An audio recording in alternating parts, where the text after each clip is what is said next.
At my niece's wedding, they placed my table behind a column. I smiled and left in silence. Then I canceled the payment for the party. If you're watching this, please subscribe to the channel and let me know in the comments where you're watching from. I stood behind the marble column, watching the celebration I had paid for through a veil of controlled tears. The golden lights of the Fairmont Hotel's ballroom cast shadows across my blue silk dress as I observed my granddaughter dancing with her new husband. Nobody noticed me here, the invisible matriarch, hidden away like an embarrassing family secret. This wasn't an accident. This was by design, their design. But they forgot who I am, who I've always been. The teacup trembled slightly in my hands as I carried the silver tray into the kitchen. Through the open window, I could hear Caroline and Rebecca chatting excitedly on the veranda of my Beacon Hill home. Their animated voices drifted in with the spring breeze. "So we'll have to clear out most of that old stuff," Caroline, my daughter, was saying. "The room desperately needs updating." "Do you think she'll resist?" Rebecca asked, her voice dropping slightly. I smiled to myself, heart warming at their enthusiasm.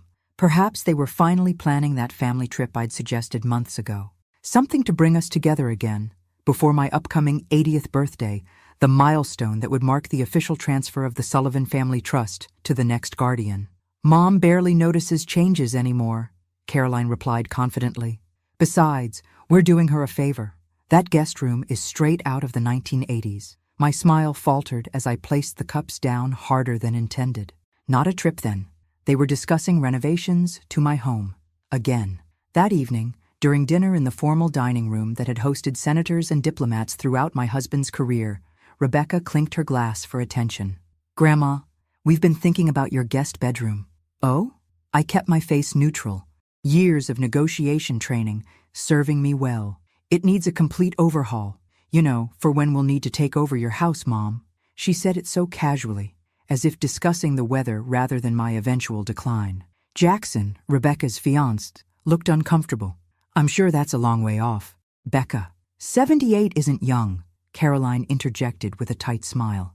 "We're just being practical." Later in my study, I sorted through framed achievements, my Harvard teaching awards, photographs with world leaders, acknowledgement letters from presidents, thankful for my extraordinary ability to anticipate moves and build invisible alliances. Caroline had insisted I simplify the decor, claiming these memories were cluttering up the place. I paused at a framed letter from a former president. My fingers traced the glass over his handwritten note about my strategic mind. Where had that woman gone? At dinner the next evening, I tried sharing stories about our family history. "Your grandfather used to say that the Sullivan name opened doors, but it was character that kept them open." "Does anyone want more wine?" Caroline interrupted, smiling brightly, as if I hadn't been speaking at all. I cleared my throat to continue, but Rebecca glanced pointedly at her watch. "It's getting late, Grandma." Only Jackson seemed genuinely interested. "Please continue, Ms. Sullivan. I'd love to hear about the judge." "Thank you, Jackson," I said, noting how Rebecca's eyes narrowed at his encouragement. Later that night, unable to sleep, I wandered down for tea. Caroline's voice drifted from the study, door slightly ajar. "Yes, Mom's getting more fragile, but her mind is still good enough to sign papers. We need to accelerate everything before her 80th birthday." The teacup nearly slipped from my hand. My 80th birthday, 14 months away, was when control of significant Sullivan family assets would transfer, the cornerstone of our legacy, built by generations. I stood motionless in the hallway, heart pounding against my ribs, not from fear, but from a sudden, clarifying anger.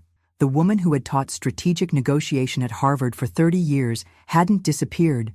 She'd just been lulled into complacency by the illusion of family loyalty. Returning to my room, I opened my drawer and withdrew my late husband's silver pocket watch. Judge Sullivan had carried it through countless trials, claiming it helped him see the moment when truth emerged in his courtroom. I needed to see truths now, too. As I closed my fingers around the cool silver, something shifted inside me, a dormant sense awakening. My family saw a fragile old woman fading into irrelevance. They had forgotten who Margaret Sullivan really was, and that would be their first mistake. 2 weeks later, Rebecca announced her engagement to Jackson Pearson amidst champagne and congratulations at my home. I watched her through new eyes, noting how her behavior shifted depending on what she needed: syrupy sweetness when requesting my credit card for the engagement party, rehearsed hugs when mentioning venue deposits. "Grandma, you look lovely tonight," she cooed, kissing my cheek while simultaneously eyeing the diamond brooch pinned to my dress, a Sullivan family heirloom worn by brides for generations. "Thank you, dear. The brooch will be yours to wear on your wedding day, as tradition dictates."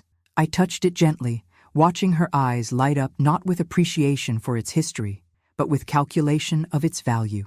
The silver pocket watch rested in my handbag, its weight both comfort and reminder of the woman I once was: respected, powerful, strategic. "We should all go to the cake tasting together," I suggested during dinner. "Your grandfather had the most remarkable sweet tooth." "Absolutely," Caroline responded with manufactured enthusiasm.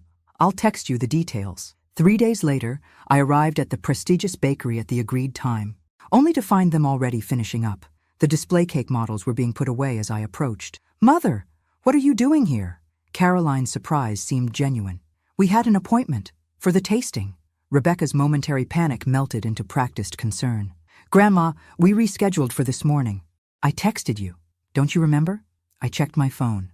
No message. "We thought you decided to rest instead," Caroline added smoothly. "You mentioned being tired yesterday." I hadn't. The head pastry chef recognized me as he emerged from the kitchen. "Mrs. Sullivan, is that really you?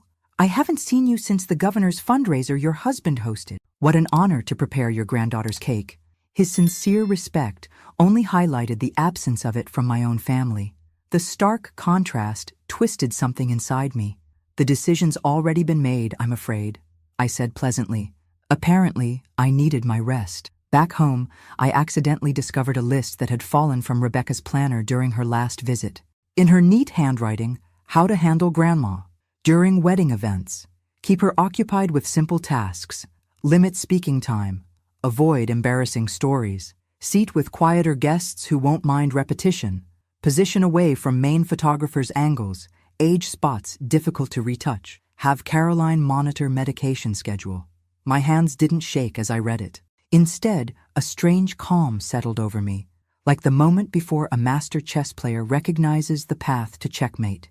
That evening, I found myself standing before my bathroom mirror, truly seeing myself for the first time in years. The elegant woman who had commanded classrooms and boardrooms hadn't disappeared.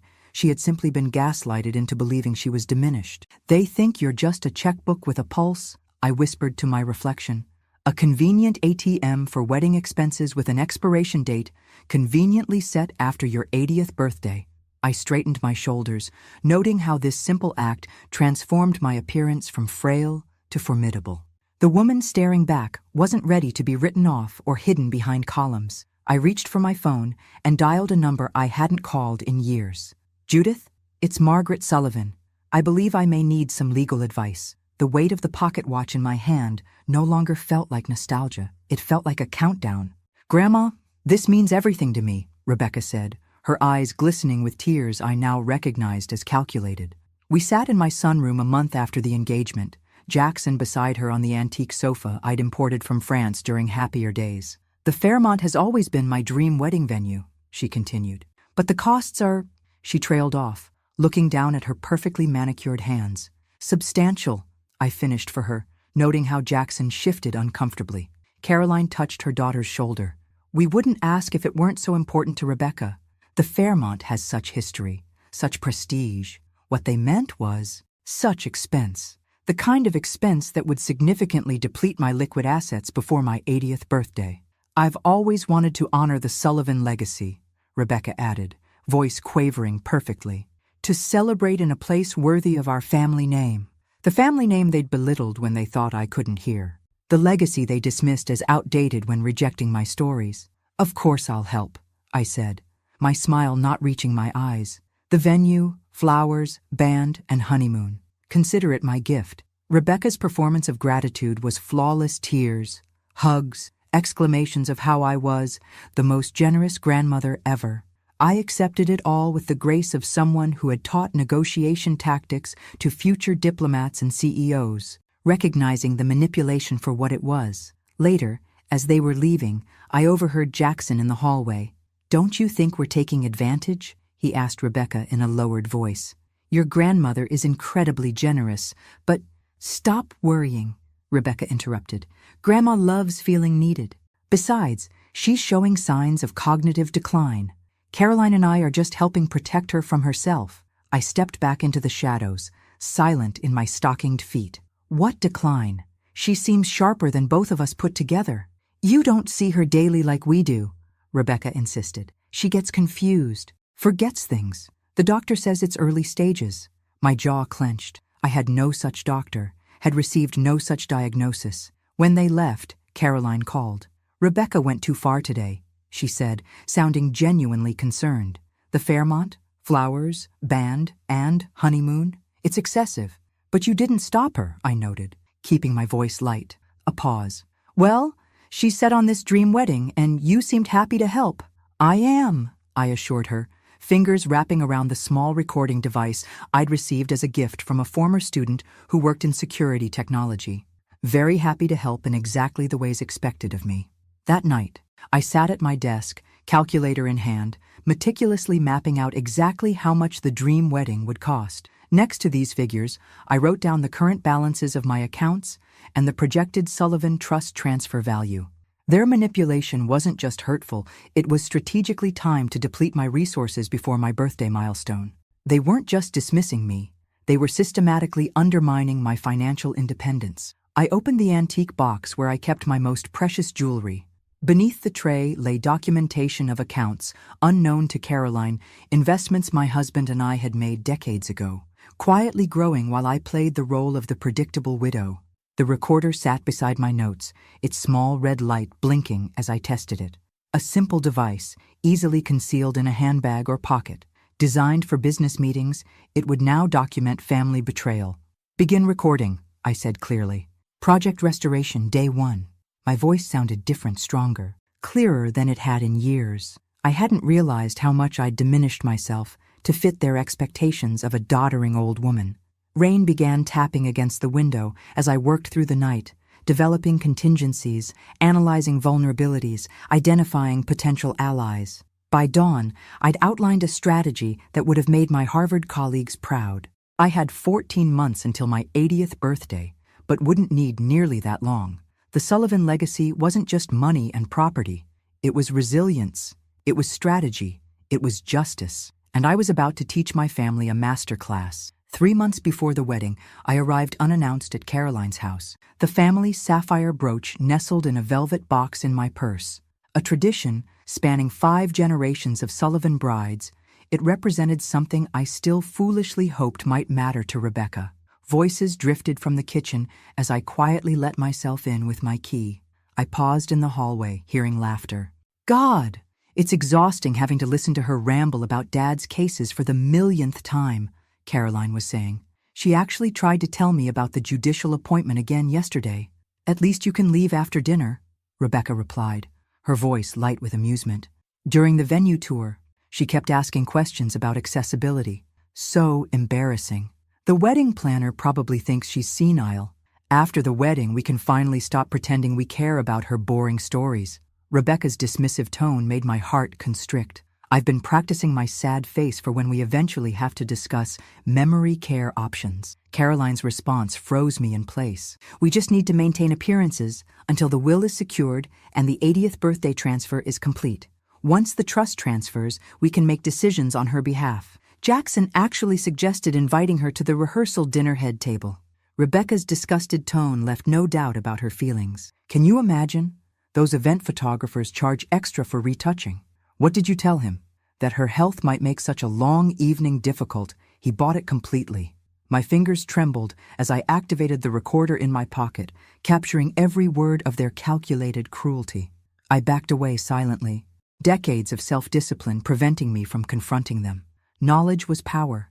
Reaction was weakness. I slipped out as quietly as I'd entered, the sapphire brooch still in my purse. At home, I sat in my study, the velvet box open before me. 5 generations of Sullivan women had worn this brooch on their wedding days, strong women who had weathered wars, economic collapses, and personal tragedies with dignity.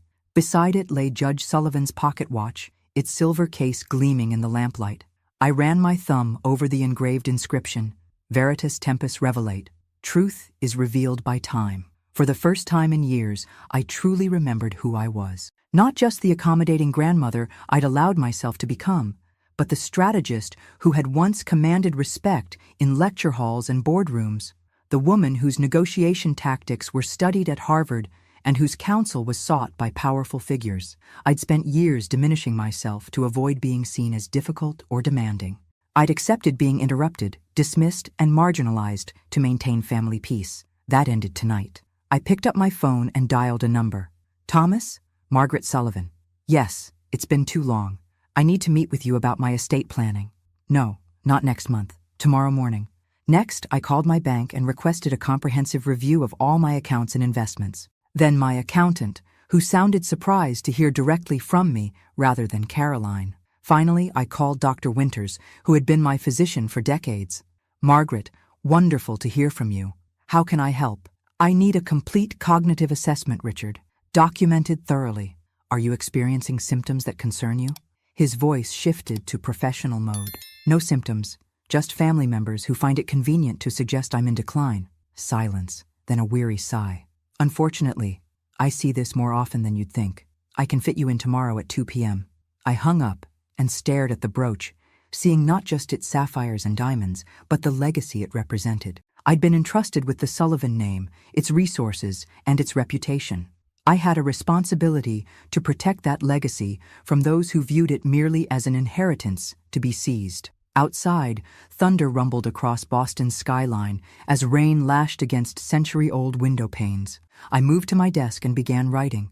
Plans forming with a clarity I hadn't felt in years. They wanted the doddering grandmother who signed checks without questions. They were about to meet the strategist who had been silently watching their every move. And unlike them, I would not underestimate my opponent. I maintained perfect composure the next morning when Caroline called to check in after my unannounced visit to her home.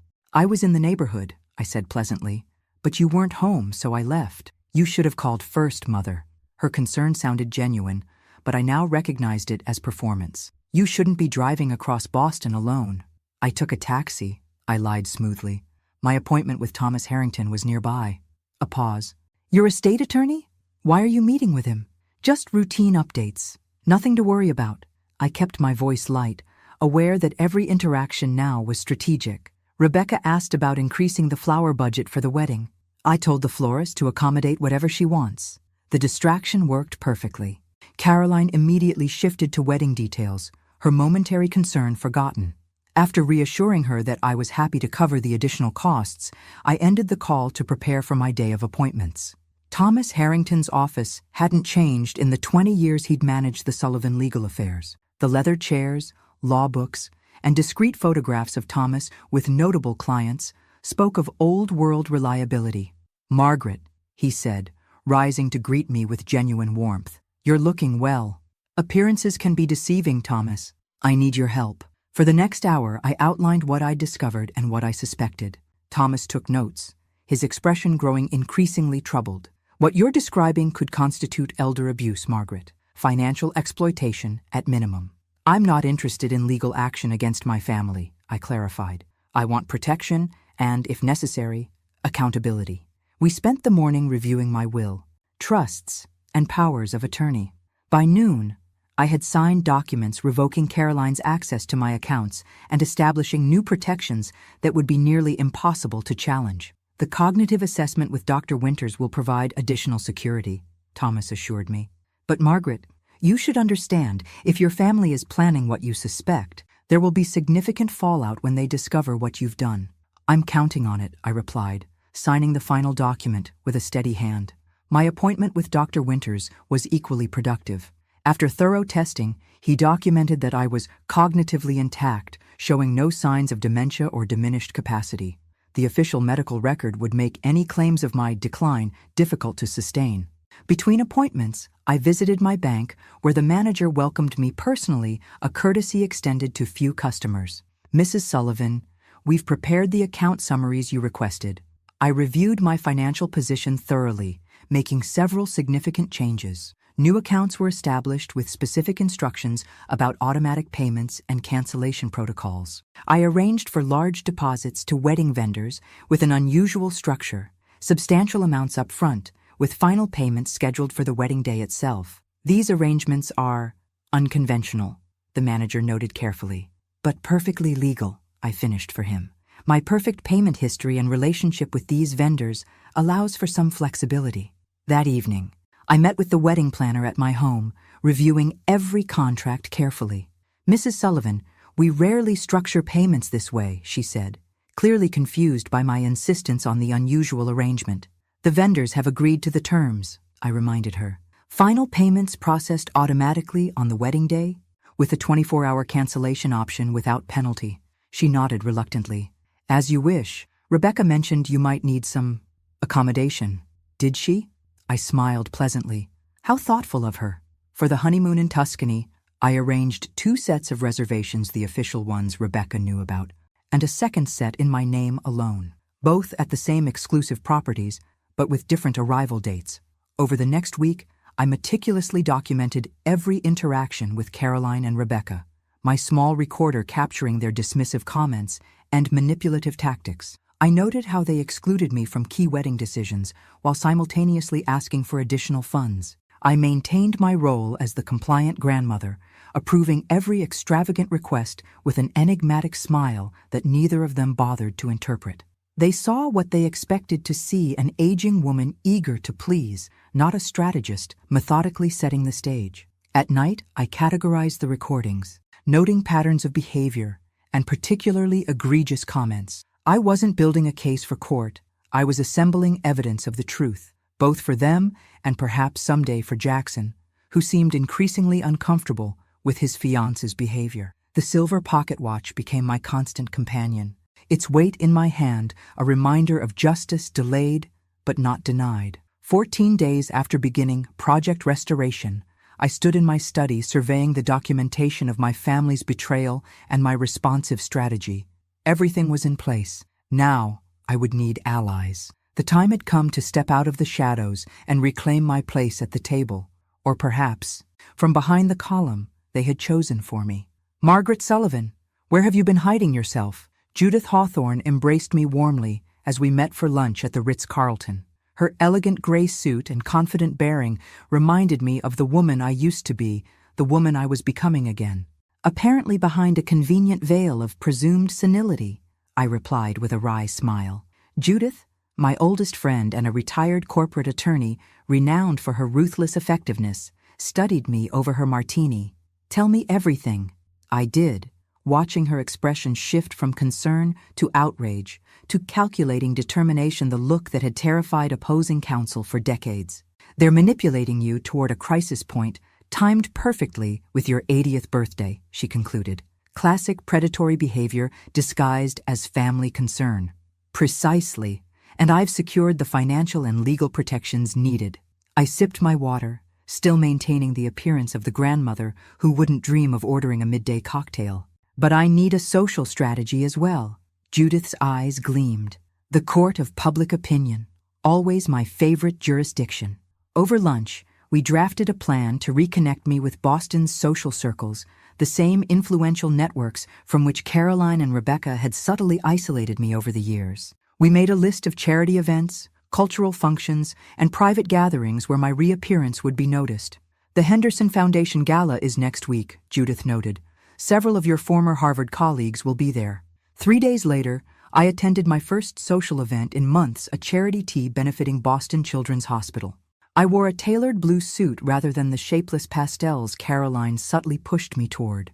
The difference was immediately apparent in how people approached me. Professor Sullivan, we've missed seeing you at these functions, said Elizabeth Cabot, whose family had known mine for generations. I've been preoccupied with family matters, I replied, my voice stronger than it had been in public for years. My granddaughter is getting married. At the Fairmont, I hear. Quite the extravagant affair. Yes, I'm covering the expenses as my gift. I paused deliberately. Though strangely, I seem to have been positioned behind a column for the ceremony. Elizabeth's eyebrows rose. Behind a column? Surely not intentional? One would hope not, I said with a meaningful smile. The strategic seed was planted. By the end of the afternoon, I'd reconnected with a dozen influential Bostonians and arranged future lunch dates with former colleagues. Each conversation included a casual mention of the wedding, my generosity, and my curious placement behind architecture. The following week brought an appointment at the florist for final wedding arrangements. Eleanor, the talented owner, greeted me personally. "Mrs. Sullivan, it's an honor to create arrangements for your family." As we discussed details, Caroline and Rebecca arrived unexpectedly. Their surprise at finding me handling arrangements alone was poorly concealed. "Mother, you didn't need to come yourself," Caroline said, kissing my cheek perfunctorily. "We could have handled this. I'm perfectly capable of discussing flower arrangements." "Dear," I smiled at Eleanor. "We were just finalizing the contract details." "Details?" Rebecca's voice sharpened. "What details? Payment structures? Delivery timing? Business matters?" While examining sample centerpieces, Caroline pulled Eleanor aside, thinking I couldn't hear their whispered conversation. "You'll need to confirm everything with me. My mother's memory isn't what it was. Her capacity is diminished," Rebecca added, not bothering to lower her voice. "We're helping her manage her finances." Eleanor's eyes flicked to me, then back to them. Her professional smile remained fixed, but something in her expression shifted.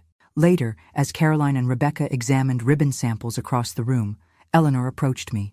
"Mrs. Sullivan, I couldn't help overhearing." She hesitated. "My grandmother experienced something similar with my aunt. If you ever need a witness to your capabilities, please call me." I squeezed her hand gratefully. "Thank you, Eleanor. I may take you up on that." That evening, Jackson came by unexpectedly, claiming he needed to discuss a wedding detail. His obvious discomfort suggested another purpose. "Ms. Sullivan, I wanted to make sure you're comfortable with everything," he said once we were seated in the study. "Rebecca sometimes gets carried away with planning." "How thoughtful of you to check, Jackson." I studied him carefully, assessing whether he could be an ally. "I'm curious, what do you know about my seating arrangement?" His confused expression answered before his words did. "Your seating? I assumed you'd be at the family table with us." "Apparently not. There's a lovely marble column with my name on it." Jackson's face flushed with genuine shock. "That's not possible. I'll speak with Rebecca immediately." "Before you do," I said, placing a gentle hand on his arm, "consider what that conversation might reveal about the woman you're planning to marry." He left visibly troubled. Exactly as I'd intended. Strategic doubts planted in the right mind could be more effective than direct confrontation. That night, I reviewed my progress. Financial protections secured, legal documentation in place, social reconnections established, potential allies identified. I glanced at my calendar, where the wedding date was circled in red. 12 days remaining until the event that Caroline and Rebecca viewed as their triumph. They had no idea it would be mine. I picked up the sapphire brooch, tracing its intricate setting with my finger. 5 generations of Sullivan women had worn it with pride on their wedding days. Rebecca would not be the 6th, not yet. First, she needed to learn what the Sullivan name truly stood for. 1 week before the wedding, I requested a final walkthrough at the Fairmont Hotel. The wedding planner seemed surprised these details were usually handled by Caroline and Rebecca, but arranged it immediately. Sandra, the hotel's event coordinator, greeted me in the ornate lobby. "Mrs. Sullivan, it's an honor to have your family celebrating here. Your granddaughter's wedding will be spectacular." "I certainly hope so, given the expense," I replied pleasantly as we entered the grand ballroom. The space was magnificent soaring ceilings, crystal chandeliers, marble columns adding architectural distinction to the historic room. Sandra reviewed the layout, describing how each area would be utilized. "And this will be your table for the reception," she said, indicating a position on the floor plan. I squinted at the small circle marked "Family of Bride, Grandmother," positioned behind one of the ballroom's massive columns. "There must be some mistake," I said calmly. "This location appears to be behind a column." Sandra shuffled uncomfortably. "The seating chart was approved by Miss Rebecca personally." "I see. And did Miss Rebecca explain why her grandmother should be seated in a position where I can neither see nor be seen during this celebration?" Sandra's professional composure cracked slightly. "She mentioned, that is, there was some concern about—" She cleared her throat. "Miss Rebecca suggested that your visibility might distract from the aesthetic of the photographs." The words landed like a physical blow, but decades of negotiation experience kept my expression neutral. My visibility, my aging face, My elderly body deemed an aesthetic liability to be hidden away. I checked the silver pocket watch strapped to my wrist. How fascinating. Mrs. Sullivan, I'm terribly sorry. I can certainly adjust the seating. I held up my hand, stopping her. No need to apologize, Sandra.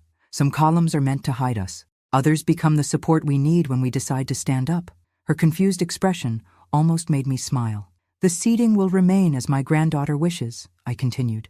I have no desire to disrupt her vision for the perfect wedding photographs. Relief flooded her face, followed quickly by something else, respect, perhaps for my apparent selflessness. Now, regarding the payment schedule, I continued, I'd like to confirm the timing of the final transfer. Yes, as you arranged, the substantial remaining balance will process automatically at 8 p.m. on the wedding day. Perfect. And the cancellation policy remains as stated in our contract? Sandra looked puzzled but confirmed. Yes, you may cancel without penalty up to 24 hours before the event, though that's certainly just a formality at this point. Of course, just confirming all details. I smiled reassuringly. One must be thorough when spending several $100,000. Back home, I called Judith to set our final arrangements in motion. Everything is prepared, she confirmed. The car will pick you up at 8:15 p.m. on Saturday. Your luggage will be collected discreetly tomorrow. The tickets and reservations are confirmed in your name only. And the letters? Drafted as instructed, with copies of all relevant evidence attached. They'll be delivered Sunday morning to the specified recipients. I thanked her and hung up, feeling a surprising calm. The machinery was in motion now, all the gears aligned, all the timing set. That evening, I carefully selected what to pack for my impending journey. Not the matronly clothes Caroline had gradually introduced into my wardrobe, but items I'd secretly purchased online in recent weeks, elegant, age-appropriate clothing that reflected the woman I truly was. From my safe, I retrieved documents Caroline didn't know existed, investments my husband and I had established decades ago, quietly growing separate from the family trust. Funds that would now finance my independence and, if necessary, my family's consequences. I placed Judge Sullivan's pocket watch beside our wedding photograph on the nightstand. George had been gone 15 years, but I could still hear his voice clearly. Maggie, you've always been 3 moves ahead of everyone else. Don't let them make you forget that. My phone rang, Rebecca calling to confirm final details. I answered with the warm, slightly confused tone they'd come to expect. Grandma, just checking you have the right time for hair and makeup on Saturday. Yes, dear. 10 a.m. Perfect. And remember, blue looks best on you for the photos. The photos I'll be in? I couldn't resist asking. Of course. The family portraits before the ceremony. A pause. You'll be tired by the reception, though, so we've given you a more private table for your comfort. Behind a column, I stated flatly. Another pause, longer this time. Who told you that? It's not behind a column. It's just positioned for your comfort. The ease with which she lied was almost impressive. Almost. I'm sure you've thought of everything, Rebecca. We have, Grandma. It's going to be perfect. After hanging up, I finalized the last details of my plan. Every vendor payment structure verified, every contract clause confirmed, every escape route secured. I opened the velvet box containing the sapphire brooch one last time, then closed it firmly and placed it in my handbag. Not to give away, but to hold in reserve for a lesson yet to be taught. Saturday would arrive in 5 days. My family expected to see an aging woman, positioned conveniently out of sight, silently financing their celebration. Instead, they would learn what generations of Bostonians already knew. You underestimate Margaret Sullivan at your peril. The Fairmont Hotel glittered like a jewel box on the wedding day. Every extravagant detail executed flawlessly, the flowers, lighting, music, and champagne, creating exactly the atmosphere Rebecca had demanded and I had financed. I arrived precisely on schedule, dressed in a tailored navy silk ensemble that subtly communicated power rather than fragility. The antique watch was secured elegantly at my wrist, its weight both comforting and purposeful. The photographer barely acknowledged me during family portraits, focusing primarily on the bride while I was positioned at the periphery, present enough to fulfill obligation but easy to crop out later if desired. Mrs. Sullivan, you look lovely, Jackson said, approaching me while Rebecca was being photographed alone. Are you comfortable with everything today? Perfectly comfortable, Jackson, I replied with my enigmatic smile. I'm exactly where I'm supposed to be. His furrowed brow suggested he sensed something beneath my words, but Rebecca's sharp call for him interrupted any further conversation. Throughout the ceremony, I maintained perfect composure, the dignified grandmother watching her granddaughter's special day with apparent joy. No one noticed that my purse contained not just the traditional handkerchief and lipstick, but also the sapphire brooch Rebecca had expected to wear, and the small recorder documenting every interaction. The reception began with elegance and energy, guests marveling at the opulence that surrounded them. As instructed, I made my way to the designated table behind the massive marble column. From this vantage point, I could see portions of the celebration through narrow angles between columns, but was effectively invisible to most of the room. A waiter approached, seeming confused by my isolated position. "Mrs. Sullivan, would you prefer to be seated elsewhere? There appears to be—" "This is exactly where my granddaughter wants me," I interrupted gently. "And today is about making her happy." He looked troubled, but nodded respectfully. For the next 2 hours, I observed the celebration from my partial isolation, occasionally circulating briefly before returning to my assigned position. I noted how Caroline and Rebecca barely acknowledged me during these appearances, their attention fixed on impressing their guests. The father-daughter dance began Rebecca with her father, my son-in-law, who had always been polite but distant. I checked my watch, 7:30 p.m., 30 minutes remaining. Jackson approached my table, champagne in hand. "May I join you for a moment?" "Of course." I gestured to the empty chair beside me. "I wanted to apologize for this seating arrangement. I only discovered it yesterday. And Rebecca insisted it was your preference to avoid fatigue and commotion." "Did she?" I sipped my water. "And did you believe that?" His hesitation was answer enough. "I'm learning there are many things about the Sullivan family I don't yet understand." "Indeed, some lessons come at greater cost than others." He studied me with new awareness. "You're nothing like they describe you." "No," I agreed. "I'm not." Rebecca appeared suddenly, her smile tight. "Jackson, they're about to announce our first dance." "I was just keeping your grandmother company," he explained. "How thoughtful." Her eyes darted between us suspiciously. "Grandma, are you enjoying yourself at your table?" "Immensely. The view is precisely what I deserve." She missed the edge in my voice, already pulling Jackson away. "We'll catch up later, Grandma." The speeches began shortly after, each one thanking the bride's parents for hosting such a magnificent celebration. Not once was I mentioned as the financial benefactor. Caroline caught my eye across the room during her own speech, momentarily flustered when she realized I was watching her take credit for my generosity.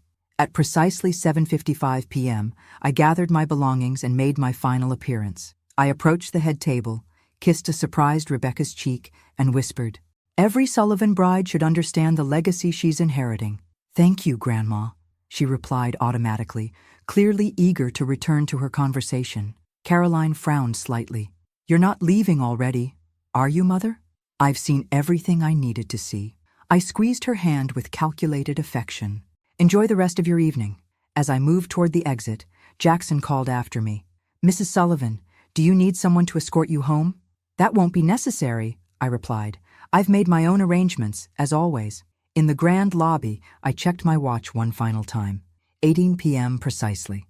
I nodded to myself and stepped outside, where a sleek black car waited exactly as planned. "Airport, please," I instructed the driver. "International departures." As we pulled away from the glittering hotel, I removed my phone and made a single call to my bank's after-hours service line. "This is Margaret Sullivan. Authorization code Sullivan 1944. Please proceed with cancellation of all scheduled payments as previously arranged." "Confirmed, Mrs. Sullivan. All pending transfers have been canceled." "Thank you." I ended the call and gazed out at Boston's evening skyline, the city I'd called home for nearly 8 decades growing smaller behind me. In my purse, the sapphire brooch caught the passing streetlights, its blue depths seeming to shimmer with satisfaction. The first phase was complete. By morning, the consequences would begin to unfold exactly as I had designed them, not as revenge, but as the necessary lesson my family had forced me to teach. Behind me, at the Fairmont Hotel, the celebration continued in blissful ignorance, while automated payment systems throughout the city simultaneously registered the same status: transaction canceled by account holder. The following morning, while I was settling into my first-class seat bound for Florence, Rebecca and Jackson were enjoying their final breakfast at the Fairmont before their scheduled departure for Tuscany. Their honeymoon reservations, the ones they knew about, were set to begin that evening at Villa La Vedetta overlooking the Arno River. I imagined the scene unfolding as the hotel manager approached their table, his professional demeanor barely masking his discomfort. "Mr. and Mrs. Pearson, I apologize for the interruption, but there appears to be an issue with the final payment for your wedding." Rebecca would have looked up in confusion, perhaps thinking it was a minor administrative error. There must be some mistake. My grandmother covered everything. Yes, the initial deposits were processed months ago, but the final payments, scheduled to process automatically last night, were canceled by the account holder. Jackson's forkful of eggs Benedict would have paused midway to his mouth. "Canceled? I'm afraid so. Until this matter is resolved, we cannot complete your checkout process." I could picture Rebecca's face flushing with embarrassment as nearby guests pretended not to listen. Her frantic call to Caroline would have followed immediately, only to discover that the same situation was unfolding with every vendor the band. Florist, photographer, and caterer all reporting canceled final payments. My phone rang as my flight reached cruising altitude, Caroline's name flashing on the screen. I declined the call and switched to airplane mode with a small smile. The timing was proceeding exactly as planned. By now, Caroline would be arriving at my home, expecting to find me confused or perhaps ill anything to explain the mistake with the payments. Instead, she would find the house immaculately clean and conspicuously empty. The neighbors would mention seeing me leave with luggage the previous night, appearing rejuvenated and purposeful. Back at the Fairmont, Rebecca and Jackson would be experiencing the first consequences of years of disrespect. The hotel staff would insist regretfully but firmly that they could not leave until the substantial outstanding balance was settled. The honeymoon flight would be rapidly approaching, creating maximum pressure in the moment. Just as panic would be setting in, a hotel messenger would approach with an envelope cream-colored stationery bearing the Sullivan family seal in burgundy wax. Inside would be the first of several communications I had prepared. I reclined my seat slightly, imagining Rebecca's trembling hands opening that envelope while Caroline looked over her shoulder, both of them experiencing the dawning realization that this was no mistake. Meanwhile, my flight soared over the Atlantic, carrying me toward the Tuscan holiday I had planned, not the one Rebecca knew about, but the separate reservations I had made in my own name at the same exclusive properties, scheduled to begin 3 days before hers. By the time Rebecca and Jackson resolved their financial crisis and arrived in Florence, I would have already enjoyed the finest suite, the best tables at Michelin-starred restaurants, and the most exclusive vineyard tours, all while leaving instructions that the Pearsons be treated with respect, but not upgraded or specially accommodated upon their eventual arrival. A subtle lesson in hierarchies, delivered with elegant precision. The flight attendant offered me champagne, which I accepted with a smile. For the first time in years, I was acting as myself rather than performing the role they had assigned me. The liberation was intoxicating. In Boston, the fallout would be continuing to unfold. Caroline would be frantically calling my accountant, my attorney, and every financial institution associated with the Sullivan name, only to discover that my preparations had been thorough. No information would be released without my direct authorization. Thomas Harrington would be professionally sympathetic, but unmovable. Mrs. Sullivan left explicit instructions before her departure. I can confirm she is traveling by choice and is in excellent health, both physically and mentally. Beyond that, I cannot discuss her personal affairs without her consent. By afternoon, Rebecca and Jackson would be forced to use their own funds or credit to settle the considerable wedding expenses before they could leave for their honeymoon. Caroline would be facing uncomfortable questions from friends who had witnessed her taking credit for the lavish event, and throughout their social circle, the carefully planted seeds of my reconnection efforts would be bearing fruit. Speculation would be building about why Margaret Sullivan was suddenly absent after funding an extravagant wedding where she was reportedly seated behind a column. The final component of my morning strategy would now be in motion, the second envelope. While the first had gone directly to Rebecca at the Fairmont, another would be delivered to the Pearson home, addressed to Jackson alone, with instructions to open it privately. This envelope contained selected transcripts of conversations I had recorded specifically. discussions between Rebecca and Caroline about my cognitive decline and their plans for managing me and my assets after the 80th birthday transfer. No accusations or explanations from me, just their own words, meticulously documented, along with a simple note: I believe you deserve to know the family you've married into. What you do with this information is your choice. The family china and crystal they'd used at the reception would still be gleaming under the ballroom lights when the first whispers began circulating among Boston's elite. Did you hear about the Sullivan wedding disaster? Apparently, Margaret canceled all the payments and disappeared. I saw her at the Henderson Gala last week. She seemed sharp as ever.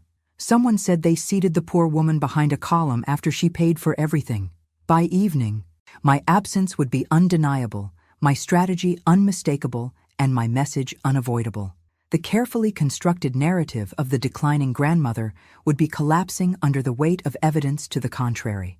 The flight attendant refilled my champagne as the plane continued eastward.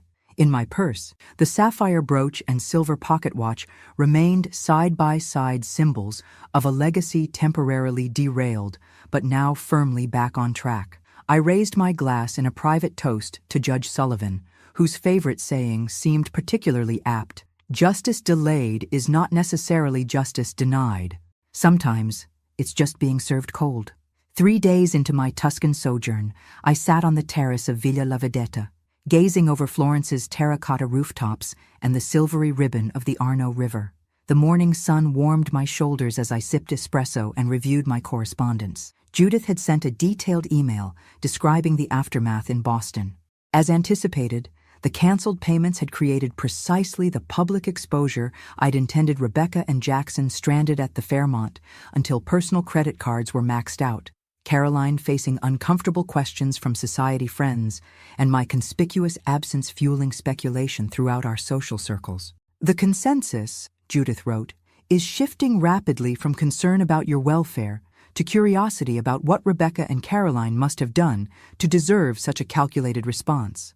Eleanor from the florist shop has been particularly vocal about witnessing their dismissive behavior. I smiled, picturing Eleanor's righteous indignation. Sometimes the most effective allies are those who have witnessed injustice firsthand.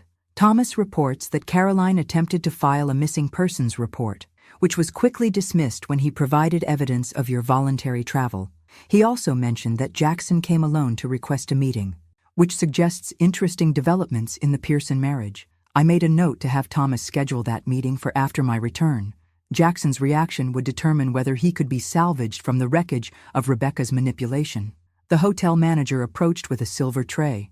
"Signora Sullivan, another message has arrived for you."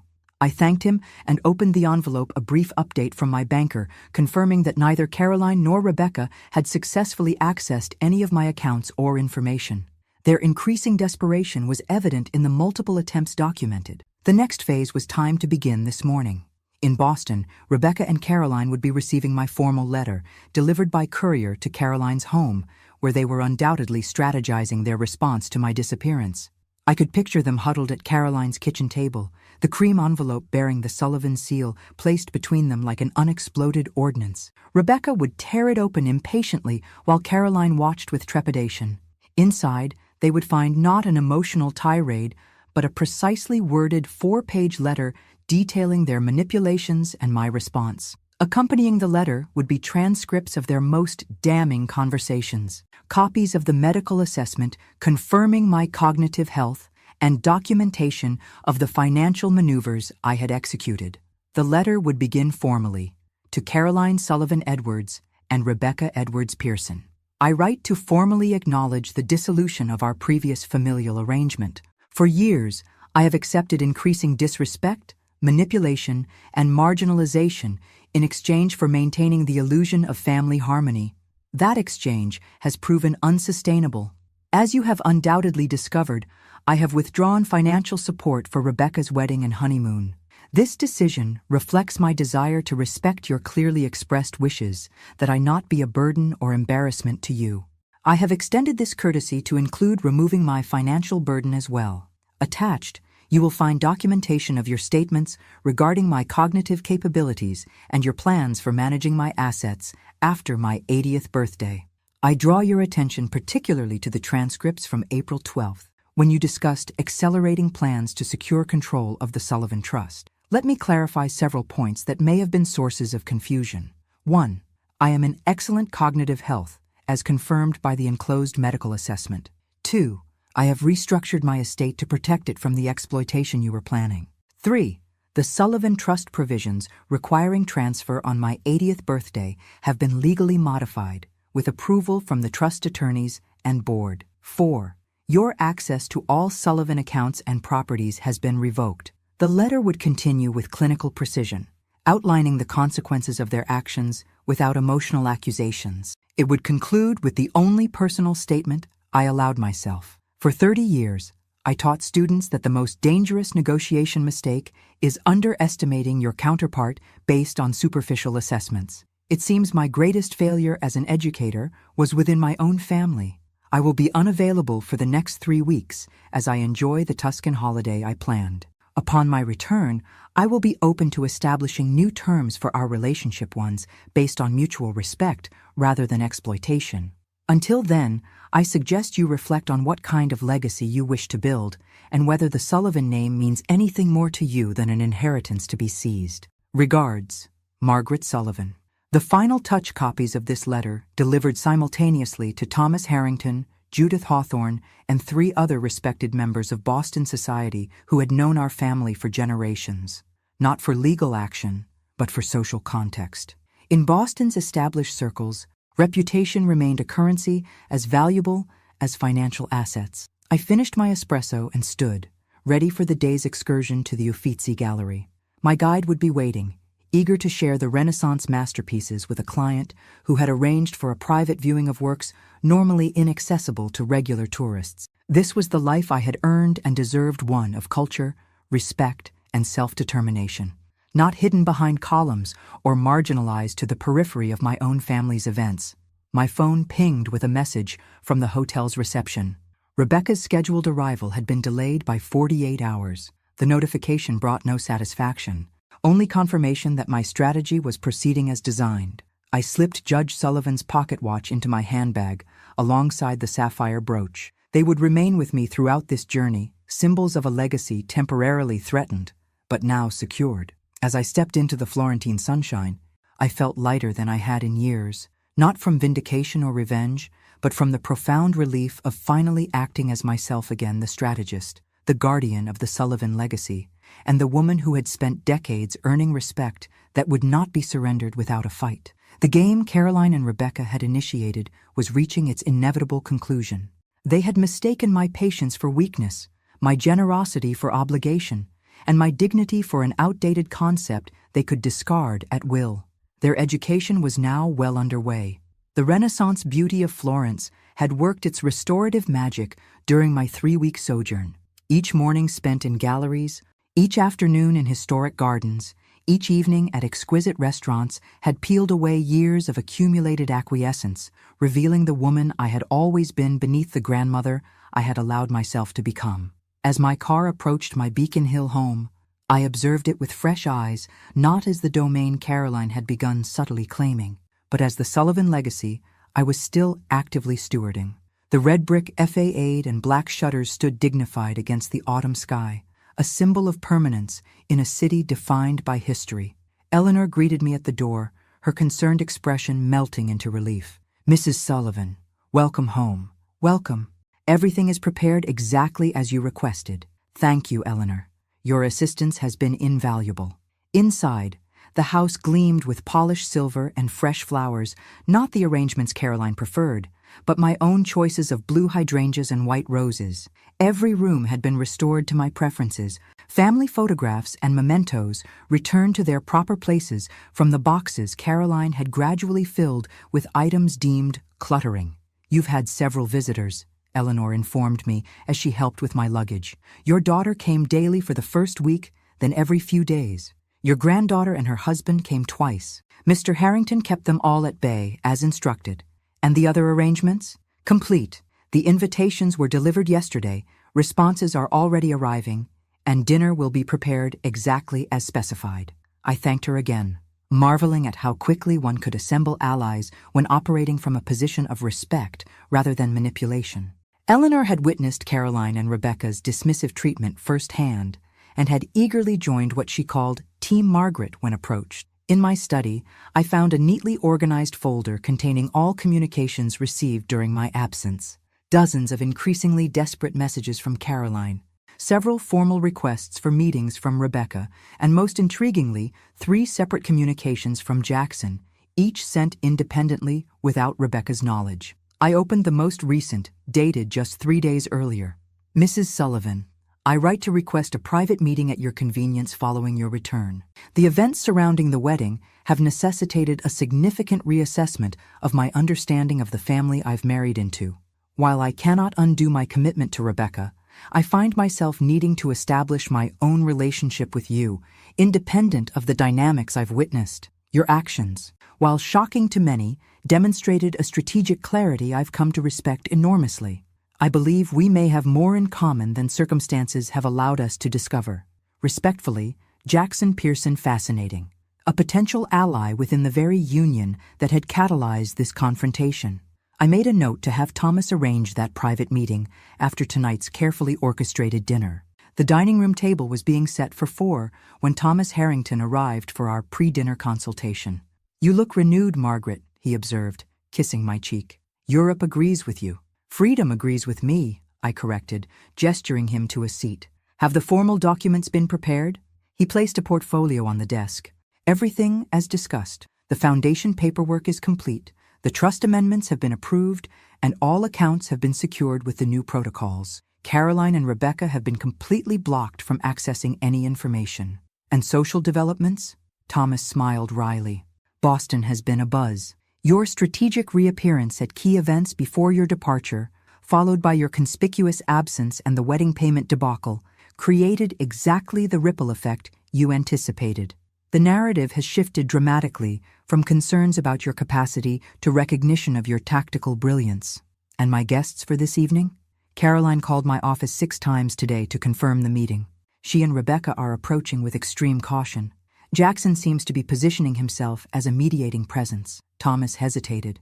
Are you certain about tonight's approach? There are other ways to establish the new boundaries.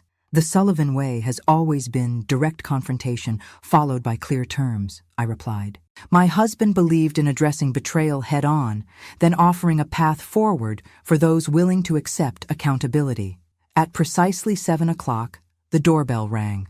Eleanor showed the visitors into the formal living room where I waited, seated in the wingback chair that had been Judge Sullivan's favorite, a deliberate choice that established the tone immediately. Caroline entered first, her confident stride faltering when she saw me. Gone was the fragile mother she had manipulated. In her place sat a composed woman whose posture and attire communicated unmistakable authority.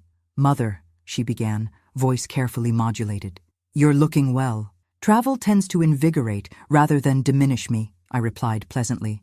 Something you seem to have forgotten. Rebecca followed, a conflicted mixture of defiance and uncertainty in her expression. She had clearly struggled with how to approach this meeting, her designer outfit suggesting she'd opted for confidence, while her nervous gestures betrayed her anxiety.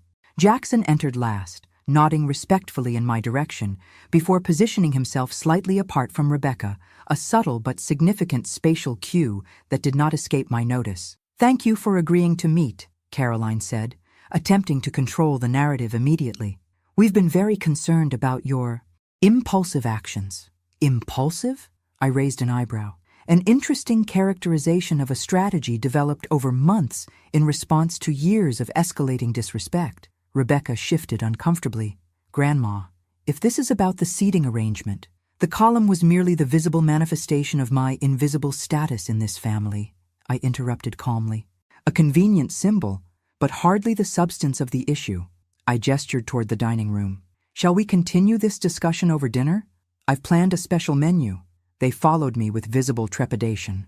The table was set with the finest Sullivan china and crystal, each place meticulously arranged with equal prominence, no columns, no periphery, no symbolic diminishment.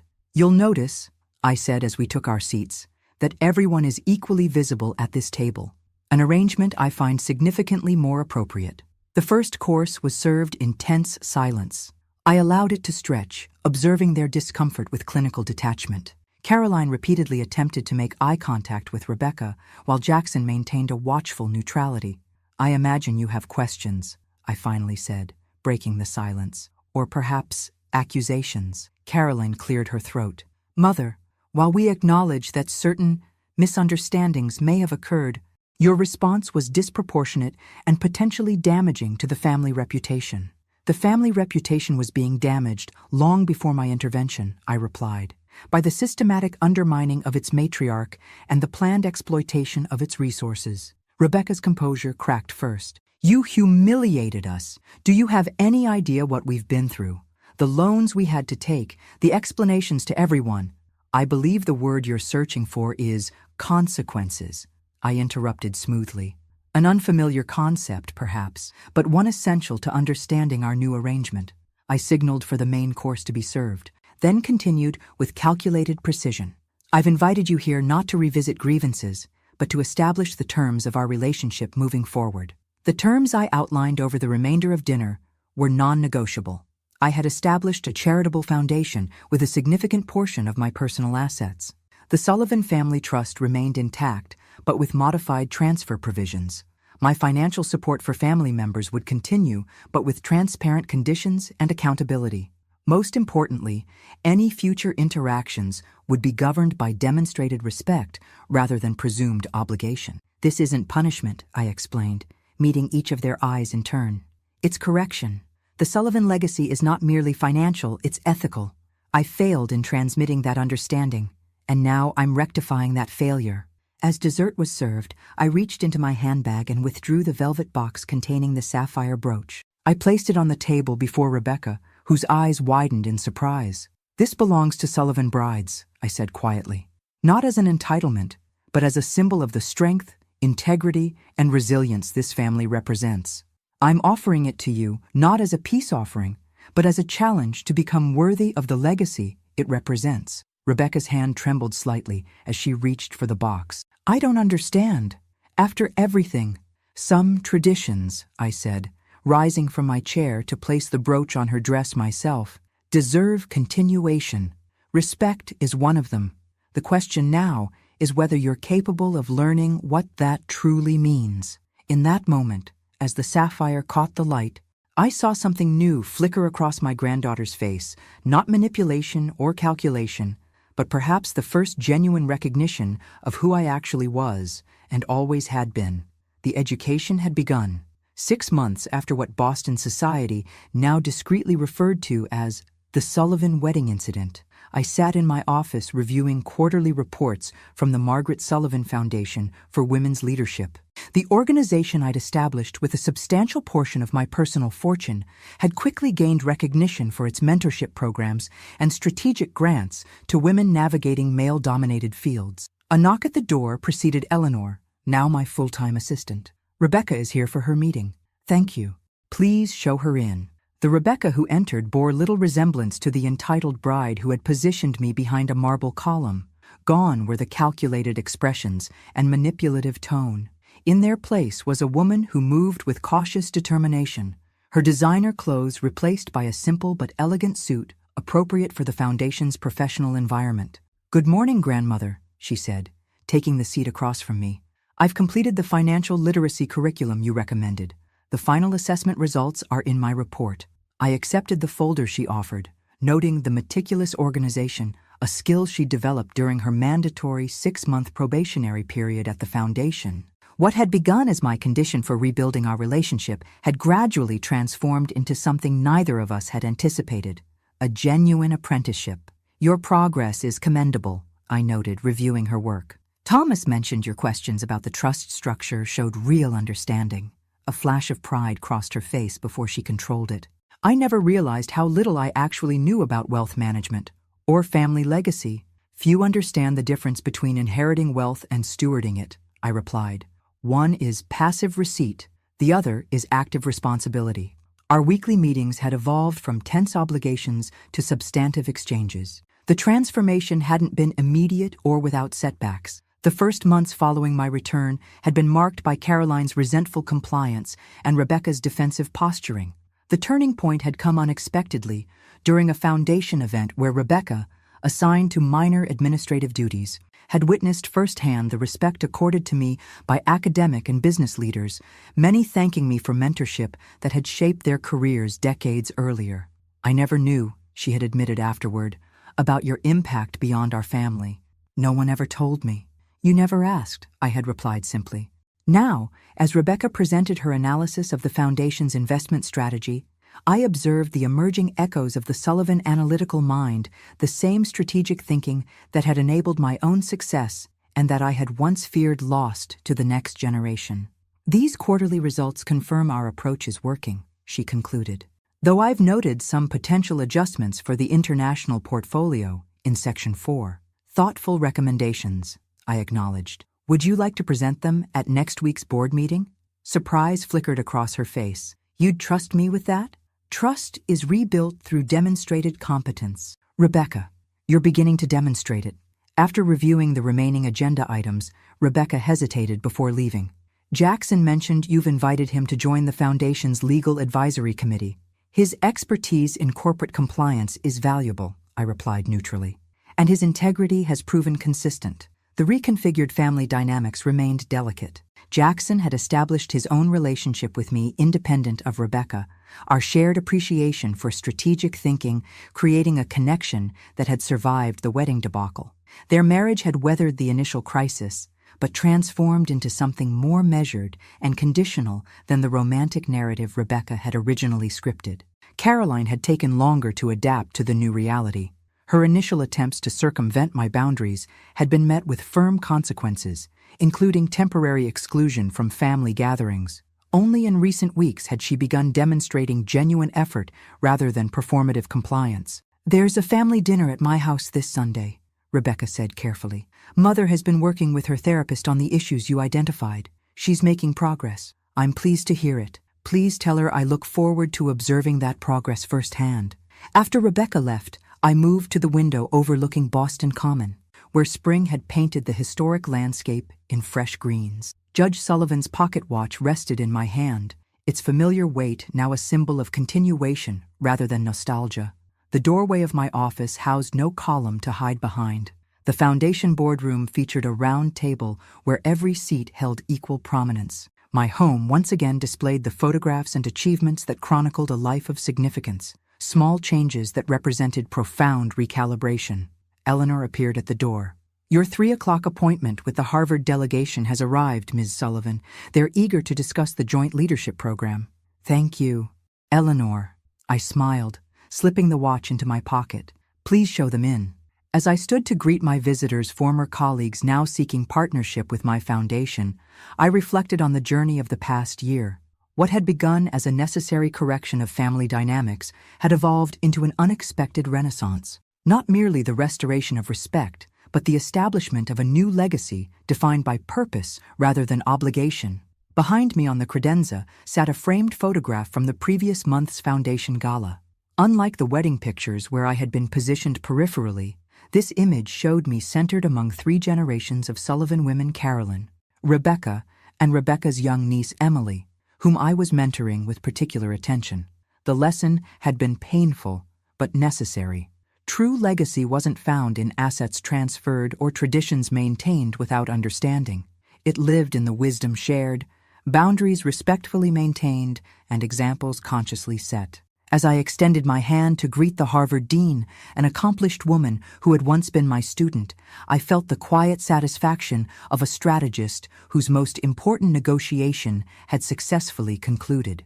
Not with victory over opponents, but with the transformation of adversaries into allies. The Sullivan family would continue, strengthened rather than diminished by its recent crucible, and I would continue guiding it not from behind a column, but from exactly where I belonged, at the head of the table I had built. Thanks for listening. Don't forget to subscribe and feel free to share your story in the comments. Your voice matters.